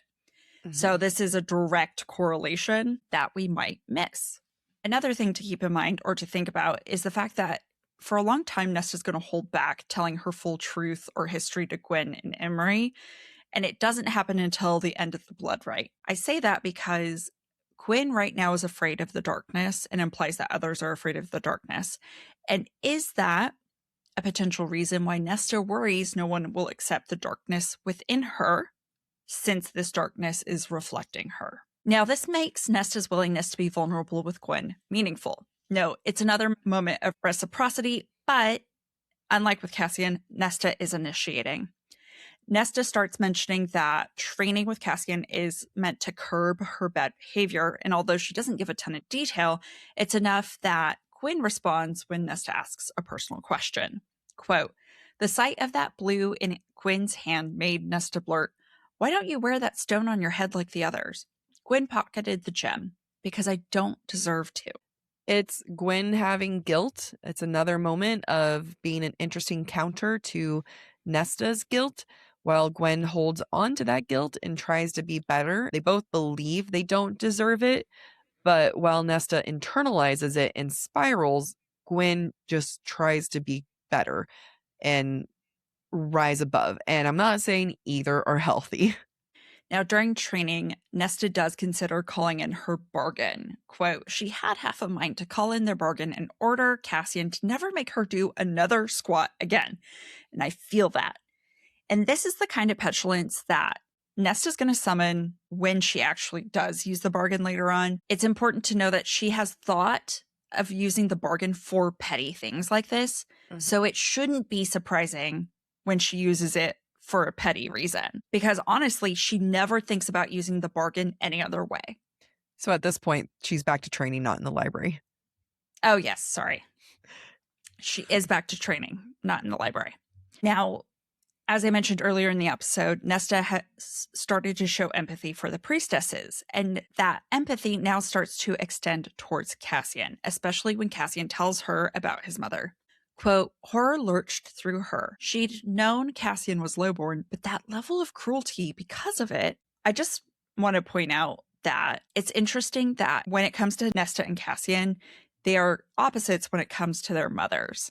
And despite that difference, it makes them both more empathetic towards each other. What do I mean? Quote, "I fought like hell to prove my worth to the Illyrians."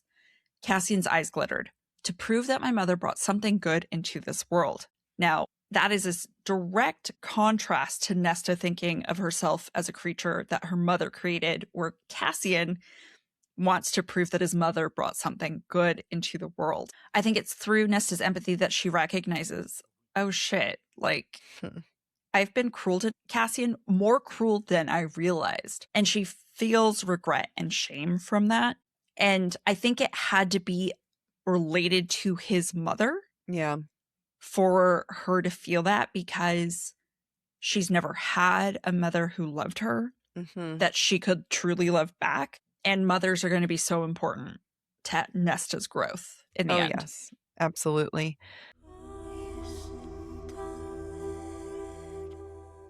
Even if Valkyrie needs a pause, we'll be right back. Struggling to find the right metabolic wellness support, even when you're doing everything right, has been one of the most frustrating things for me in my health journey. I've tried other metabolic wellness support providers, and I often feel rejected rather than supported by the process. That's because Brello is focused on long-term health, longevity, and performance, not quick fixes. Brello is designed for people who want a more sustainable approach to their metabolic wellness support. Their support helps you focus on habits, education, and structure alongside provider oversight. Getting my GLP-1 through Brello has been so easy. They make it so effortless, and they provide all the support I need through their app. Their app is one of a kind in my book because it allows you to track progress, manage reminders, and stay on top of renewals. And if you're like me, managing the renewals is the hardest part. Everything is managed online, making it easier to stay consistent over time, and medications are delivered to your door. They're so transparent with their pricing with one flat monthly cost. Go to BrelloHealth.com to see if you qualify and explore their GLP-1 plans, starting at $133 per month for your first 3 months, plus access to their app, community, and wellness classes. That's BRELLO health.com.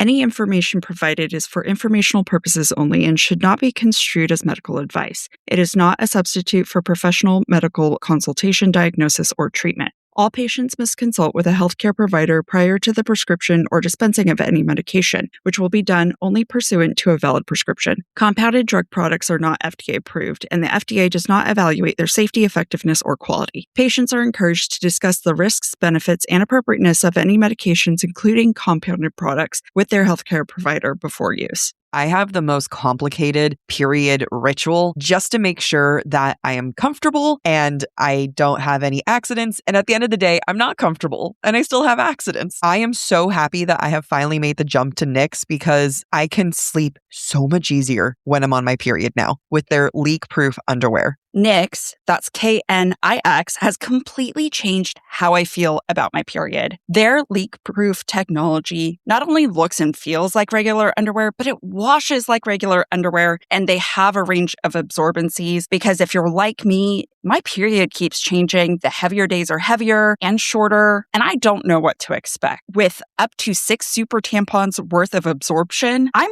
totally covered. Plus, Nix has patent-bonded edges to prevent side leaks. We all know about those dreaded side leaks. They are the bane of my existence. Their underwear is buttery soft, stretchy fabric and cuts like thong, bikini, boy shorts, high rise, and more. Their thong has seriously changed everything. I wear that on my last day of the period where I just need something for the gym. Pad doesn't feel comfortable. Tampons don't feel comfortable. Nix, game changer. I swear by their boy shorts for overnight on heavy nights. I even wore those boy shorts under my dress during my engagement photo shoot. They were lifesavers. Head to Nix.com and you'll see why we love Nix. Use code BOOKTALK, that's BOOKTALK, for 15% off your order. Get leak-proof undies, amazing bras, and more. That's KNIX.com using code BOOKTALK, BOOKTALK, Nix.com.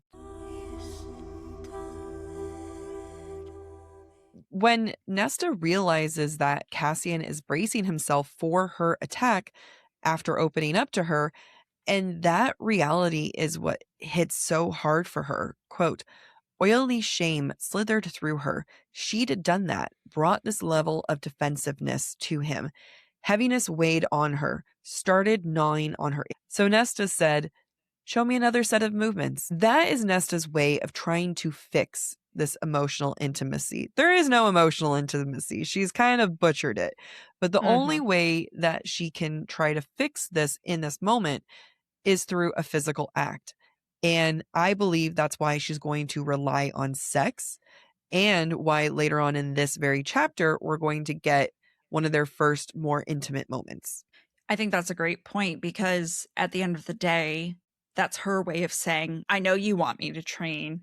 I know you're attracted to me. And so my olive branch is to engage in those physical things that you want of me, even though I cannot emotionally engage with you. They're not great communicators. Even at the end, they're not great communicators, but they go their separate ways. Then they come back for dinner because the house forces Nesta to eat dinner with Cassian, and they're chit-chatting over dinner, having a real conversation.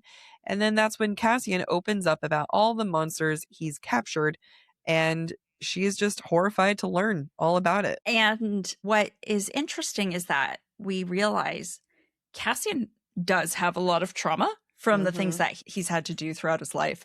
And even though his trauma is different from Nesta's, the haunting of that trauma puts the individual through, and the coping mechanisms that Cassian and Nesta rely on are ultimately the same.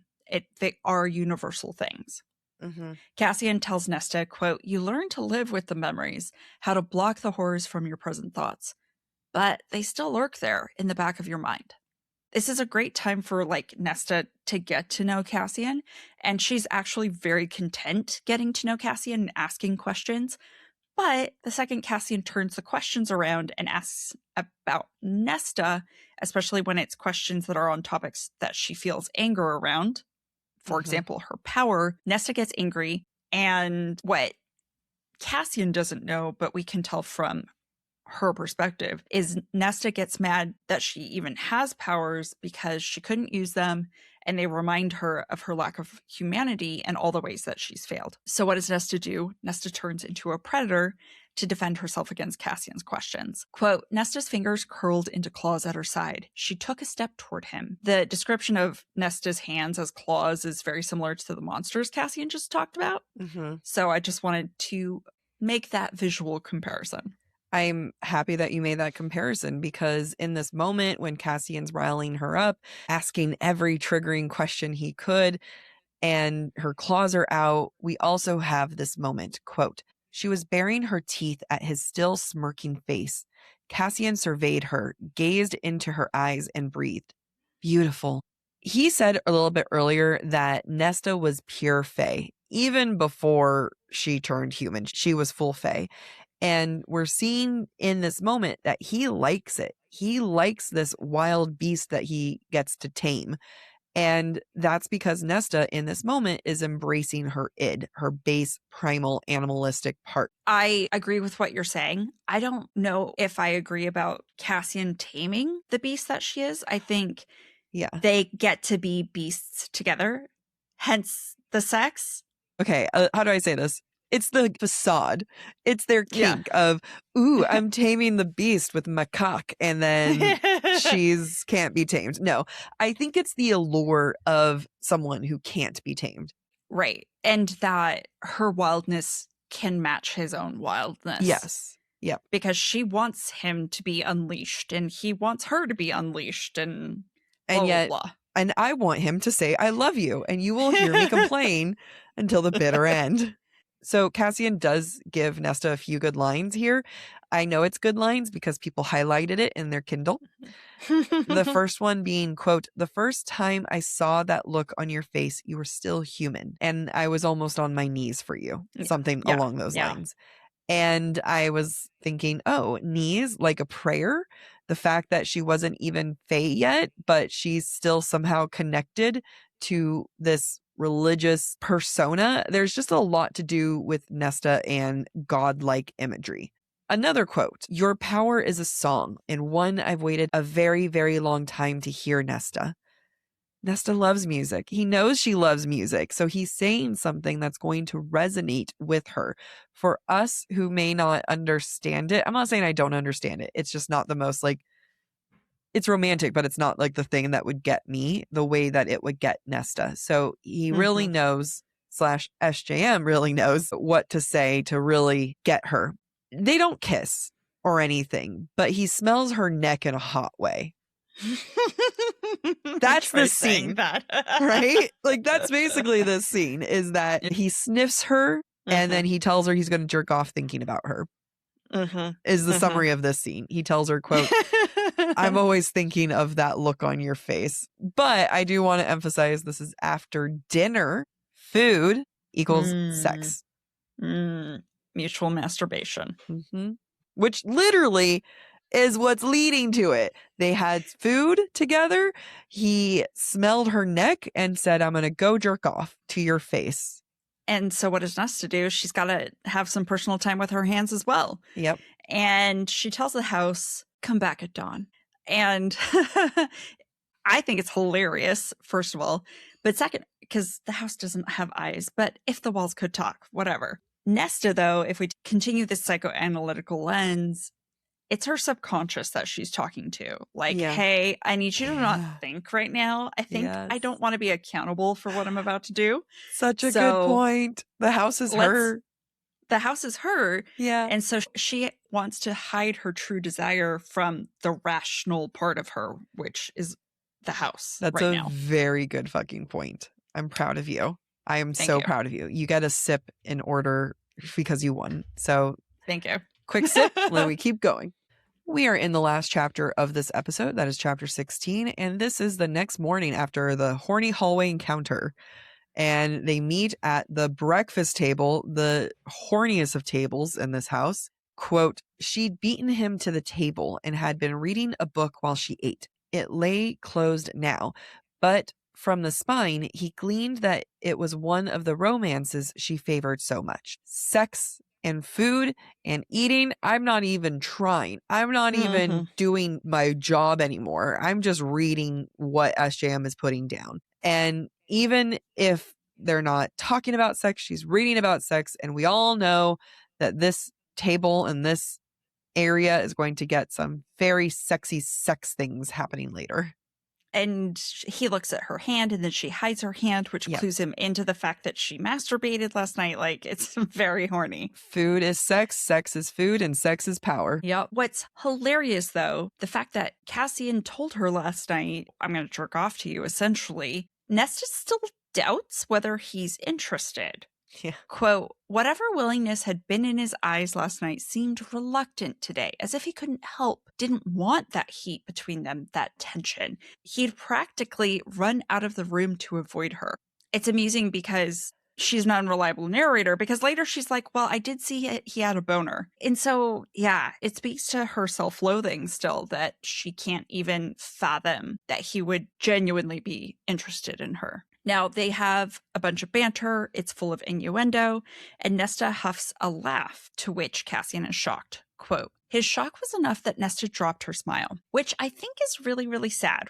Just as much as Cassian is like, oh, I tore my heart out and she's going to stomp on it, Nesta's like, oh, I laughed and he's going to laugh at me. Yeah. And I think that when Nesta laughs, it's truly a vulnerable part of her that we're seeing, because she doesn't remember the last time she laughed, and it's a symbol of hope. And so she has to hide that because that's not comfortable for her. Now, when they get to training, Cassian does his own training montage for a little bit, and Nesta fixates on his physical form and therefore her physical desire for him. Quote, he'd been professional during their lesson, utterly professional and distant, as if this training ring was sacred to him.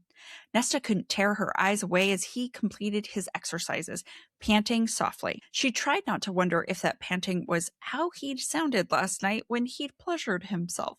I want to go back to something you said, because you said that there's a lot of religious imagery from Cassian's point of view associated with Nesta. And now we're starting to see that from Nesta's point of view towards Cassian. She will understand how the training ring is sacred later. Yeah. Right now, even though she can understand worshiping his body, it's only associated with pleasure. So I just want to point that out, because she's going to go through her own growth. And it's important that she finds her routine and her training to be sacred, because you can't justify her being a Valkyrie any other way. No, not at all. But I'm really happy that you pointed out this idea that Nesta's starting to view him in an almost holy way. I don't know how to say it, reverent. We'll call it a reverent way. And she thinks, quote, people would name their children after him. Warriors would want to be him. A fine warrior would be known as Cassian Reborn. She'd called him a brute. It's almost this shame of blasphemy that she cursed his name so. It's one of those moments that, if you go into the religious lens, that it's sacrilegious almost. But it's also the shame that she's putting him down. And it's unfortunate, because I think there's another layer of shame with her realizing that Cassian is universally liked while she is universally disliked. And yet she's the one in his whole entire world right now who is bringing him down, who is shaming him, which is really sad when you think about it. Yeah. But he's liked by all, and the one person who's shitting on him is her. Yeah, which really speaks to why she will finally admit she doesn't deserve him. Yeah. Because he is too good and she is too horrible. And that's true at this point. Mhm. Like, that is Yeah. true. There's a lot of counters to Nesta. I've talked about like Emery being another counter to Nesta in this book that I didn't even realize how many there were. Another one being Rhys, Cassian, and Azriel themselves. So they're talking about the blood right here, quote, and this is Cassian talking. What they learned was that we loved each other as true brothers, and there was nothing that we wouldn't do, no one we wouldn't kill to reach each other, to save each other. They consider themselves brothers. They always talk about themselves as brothers, and yet their love, their relationship, their dedication to one another is the exact opposite of Nesta, Elaine, and Feyre. We always talk about the three brothers for the three sisters, right? But what we don't look at is how fundamentally different they are. And that is the fact that those brothers have built a foundation on security and love. And the sisters are so far from anything like that. Right. And I'm going to blame their parents for that. Oh, absolutely. It's not their fault. Yeah. But Nesta's able to find her own found family that will replicate. Yeah. The three brothers. I'm counting this as a point as to why Azriel and Elaine won't happen. Oh, yeah. I know. You say it with a smile. I didn't realize I was smiling. You were. You're like, oops. So there's a small moment I find to be interesting. There's a lot of things that I find to be interesting. And that is when Nesta is trying to figure out the right words to say. And she thinks, quote, she didn't know how to elegantly phrase it, not like silver-tongued Rhys. That was such a specific thing to throw in there. The fact that she's not as smooth as him. And another one, and like we talked about this earlier, where Rhys is a mirror to Nesta. Are they necessarily the same person? No, but Rhys is holding up a mirror to Nesta in many ways, forcing her to see herself of what's going on. And there's that mutual disdain, like we talked about. They're both at their lowest points in many different ways. Nesta, though, is inspired to ask Cassian if the priestesses can train with her and him in the House of Wind. And Cassian responds, quote, the priestesses might not even be able to stomach having me present. Nesta immediately replies, you'd never hurt anyone like that. Another instance where Nesta is inherently, like, she has full faith in Cassian's goodness. There is no question about it. And again, is another indicator why she's going to believe they can't be together, because she would ruin his goodness. I also think the fact that she is such a believer in his goodness is going to exacerbate the hurt she feels when he talks about her with the inner circle, because it brings into question his goodness and his faith in her. Yep. I want to make one more point about the Archeron sister dynamic. Quote, how could she explain the triangle between her and her sisters, the self-loathing that threatened to consume her every time she looked at her sister's face? It's complicated family, but as I've said before, Feyre is the embodiment of Nesta's failures. Of course, Nesta can't stand up to Feyre. She has zero thing to stand on, platform to stand on. Like, there is nothing for her to, I don't know, save face with, I guess, but it's easier for Nesta to try to save Elaine because she never stepped up for Feyre. So at least she can go and pretend to be there for Elaine without ever really having to be there for Elaine. And again, no one gets mad at Elaine, and that pisses me off. And Nesta's relationship with Feyre is the worst because of how closely related their father is to all of this. Nesta was ready to let them all die, to let them be miserable and suffer just to prove a point that their father couldn't take care of them, chose to not step up. Instead, Feyre was the one who kept them alive and delayed the complete damnation of their father. Nesta couldn't completely blame her father for their absolute ruin because Feyre kept saving the day by bringing food and keeping them alive. So that's just another layer of Nesta's complication with Feyre. And it is very complicated. That was not a very smooth segue into the fact that Cassian, at the end of the chapter, ends up agreeing with Nesta that, okay, you can invite the priestesses to train if they want. Quote, I like this idea, Ness. His hazel eyes shone bright. I like it a lot. And for some reason, the words meant everything. Nesta will never admit how much she needs people's approval, especially when it comes to Cassian. But it is an antidote to her beliefs that she is abhorrent. And once again, is a reason why the possibility of him disapproving of her when he talks about her with the inner circle hurts her so much, because his approval is key to her progress. Yep. All right. We've come to the end of our analysis. So before we wrap up this part of our episode on these set of chapters, I have to ask a question, which is, what does Nesta's relationship with the priestesses represent? Jack, you get to go first. With different literary lenses. With different literary lenses. To be approaching with a religious lens, and I'm going to take a different, interesting approach. I am going to say that Nesta, after everything we've learned and discussed here, if I were to write a paper and I would prove a point, I would say that Nesta is almost a God returned. We're going to say Jesus-like figure, a Messiah, a child of their God coming to this place to find peace with the priestesses. Nesta is constantly associated in a religious way, and we know for a fact that she is born from the cauldron and has the cauldron's power, and that is part of their god system there. And Nesta is their god and is coming here to be their salvation, to bring healing to them. I'm making this up as I go. So you can kind of hear me. I'm just like, whoa, am I onto something? So you can say that she is a godlike figure coming in to bring salvation and healing through this training. You can also say that it is a reconnection of faith, of justifying the horrible things that happen in this world. One of those things, like a connection of faith. So that's my religious lens. I'm done now. Yeah.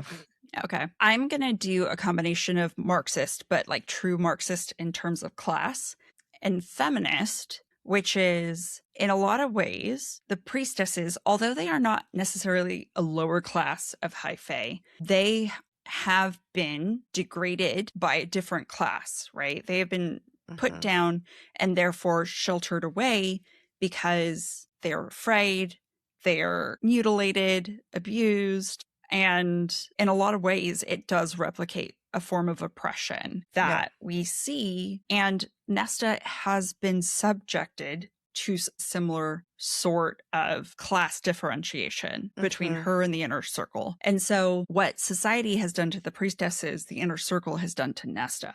Ooh. And that's why she's able to connect with them so much. And what they represent, not only is it a sisterhood where women are safe, where people like them are safe, but it's an opportunity also for rebellion, where why do we have to accept what has been done to us? Why do we have to accept where we've been put? For Nesta, it's adhering to what's been asked of her. But when she goes on to invite the priestesses, invite Emery, become a Valkyrie, like those are not what was intended.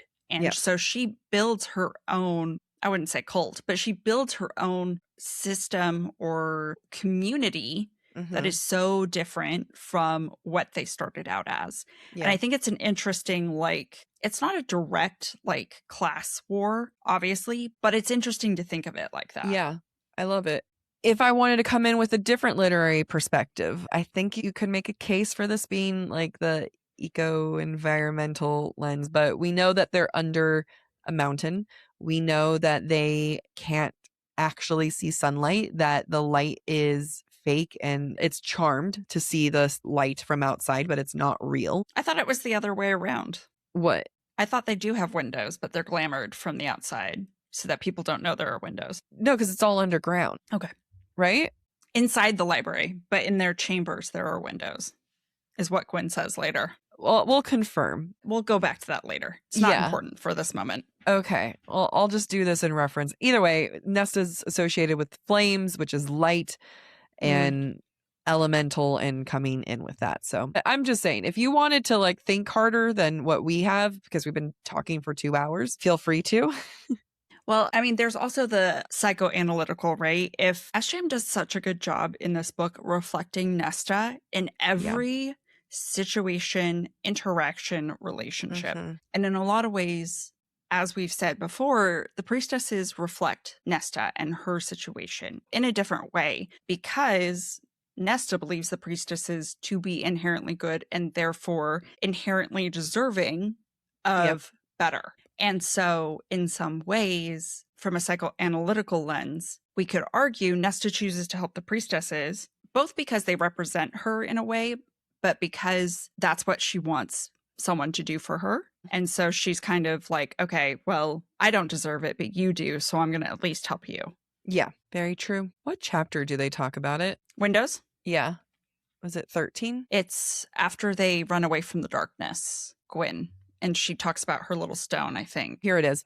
We have windows in our dormitory. At Nesta's confusion, she clarifies they're glamored from sight on the mountainside. Only the High Lord knows about them. So they're deep in a mountain. Gwyn says, no, once we come in, we do not leave unless it's time for us to part, though some of us remain forever and never see sunlight again, never feel fresh air, implying that it's all inside. Like she says that? That's what Nesta says. Like, you never see sunlight again. And she says, no, we have windows in our dormitories. Nesta looks confused. They're glamored from sight on the mountainside. Only the High Lord knows about them since they're his spell, so that they're not actual windows. They're fake windows to the outside. So I interpret that differently. So Nesta's like, you never see sunlight? And Gwyn's like, no, we see sunlight. We have windows. They are glamored from the mountainside. So they're glamored outside the mountain, people looking towards the mountain, and only the High Lord knows that they exist. Because Abraxas, Yeah. has a window Up high that they created, but that's the very top of the mountain. I need someone to like just say in the comments of Spotify, just explain it. If more people agree with you, then I'll get on board. But I'm still like, I'm not fully there. Apparently SJM is going to be on another podcast. By the time this comes out, it might have already been out. Call Her Daddy. Really? The Call Her Daddy podcast? Oh, Call Her Daddy. Oh, I thought you were saying to me it was in addition to Call Her Daddy. Oh, and I was no, like, no. What? No, I'd lose it. So hopefully we'll have an update. All right. Fingers Let's crossed. sign out.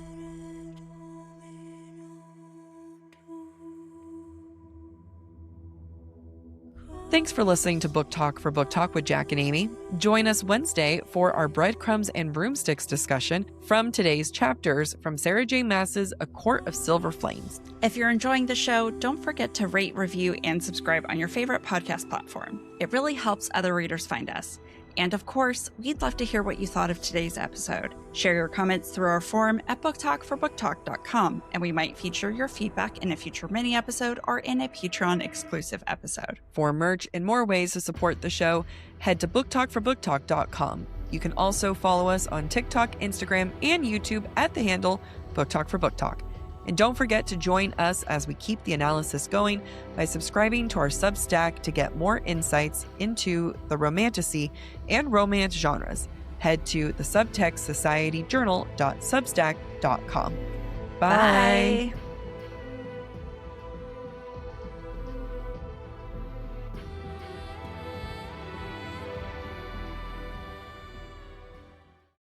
We are going to so many book conventions the next couple months, and do I need a whole new wardrobe? I think so, because I'm not prepared for weather in New York.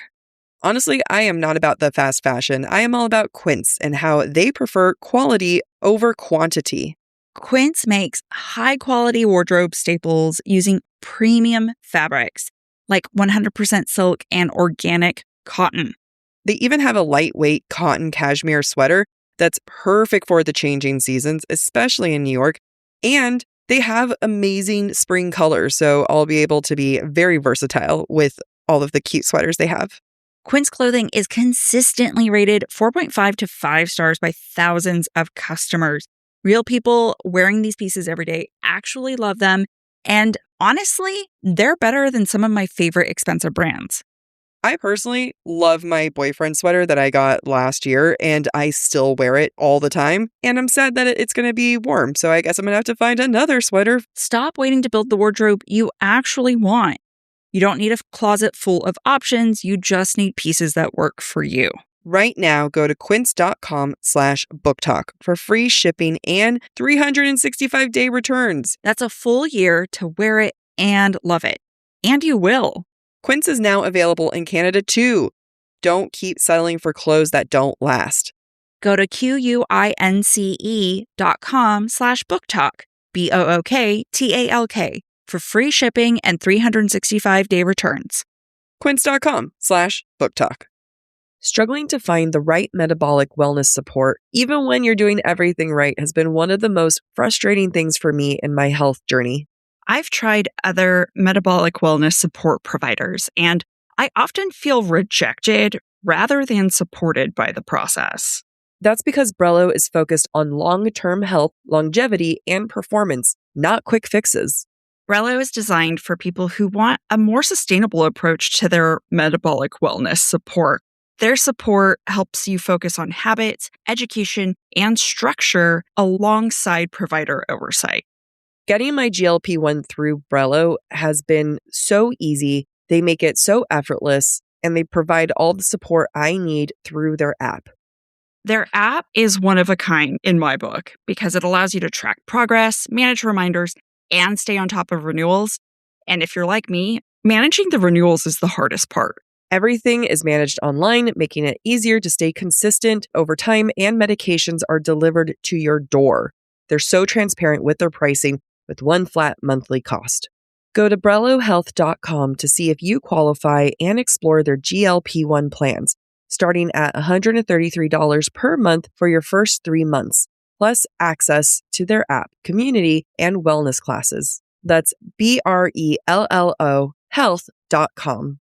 Any information provided is for informational purposes only and should not be construed as medical advice. It is not a substitute for professional medical consultation, diagnosis, or treatment. All patients must consult with a healthcare provider prior to the prescription or dispensing of any medication, which will be done only pursuant to a valid prescription. Compounded drug products are not FDA approved, and the FDA does not evaluate their safety, effectiveness, or quality. Patients are encouraged to discuss the risks, benefits, and appropriateness of any medications, including compounded products, with their healthcare provider before use. I have the most complicated period ritual just to make sure that I am comfortable and I don't have any accidents. And at the end of the day, I'm not comfortable and I still have accidents. I am so happy that I have finally made the jump to Nix because I can sleep so much easier when I'm on my period now with their leak-proof underwear. Nix, that's KNIX, has completely changed how I feel about my period. Their leak-proof technology not only looks and feels like regular underwear, but it washes like regular underwear, and they have a range of absorbencies because if you're like me, my period keeps changing. The heavier days are heavier and shorter, and I don't know what to expect. With up to 6 super tampons worth of absorption, I'm totally covered. Plus, Nix has patent-bonded edges to prevent side leaks. We all know about those dreaded side leaks. They are the bane of my existence. Their underwear is buttery soft, stretchy fabric, and cuts like thong, bikini, boy shorts, high rise, and more. Their thong has seriously changed everything. I wear that on my last day of the period where